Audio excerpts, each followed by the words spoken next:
Ассалаумалейкум, құрметті көрермендер, менің каналыма қош келдіңіздер. Бүгін сіздермен кафе-ресторандарды шулатып жүрген хит салаттың бірі және үлкен миллиондаған табысты әкеліп жатқан салаттың бірі десем де болады. Бұл бізде хрустящий баклажан салаты. Ол үшін видеоны соңына дейін көріп, жасап көріңіздер. Бізге енді 2 баклажан қажет. Егер қаласаңыздар, баклажанның сыртын алып тастасаңыздар да, ашып тастасаңыздар да болады. Мен осылай қабығымен жасадым. Бұл да бір салатқа әдемілік түрін береді. Осылай мен 2 түрлі кесілуін көрсеттім. Яғни қақ ортасынан бөліп 2 бөлікке бөлсеңіздер, немесе осылай 3 бөлікке бөліп жасасаңыздар да болады. Видеодағыдай етіп, енді өздеріңіздің қалауларыңызға қарай тұзын өткір етіп сеуіп, жақсылап араластырып 20 минутқа қойып қоямыз. 20 минуттан кем тұрмау керек. Сол кезде согының барлығы шығып, біздің баклажанымыз хрустящий болып шығады.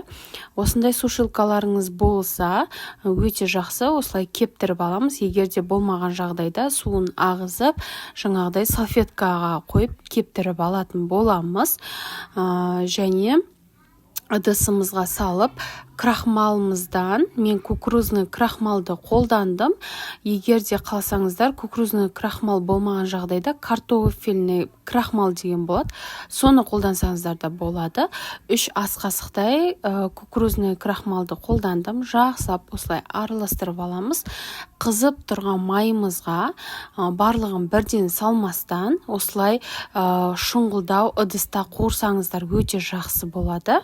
Бауырсақ сияқты етіп қуырып аламыз. Көп емес, аз мөлшерде осылай жарты-жарты етіп, қып-қызыл етіп қуырып алатын боламыз.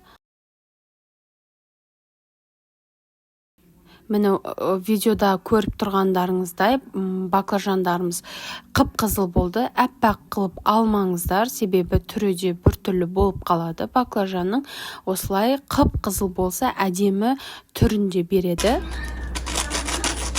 Мені видеода көргендеріңіздей өте хрустящий болып шықты.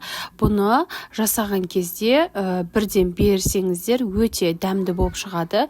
Егер де көп тұрып қалса, баклажанымыз біздің жұмсақ болып, онша әдемі болмай қалады. Осылай помидорларымызды үлкен етіп, немесе черри болса, черриді қолдансаңыздар да болады.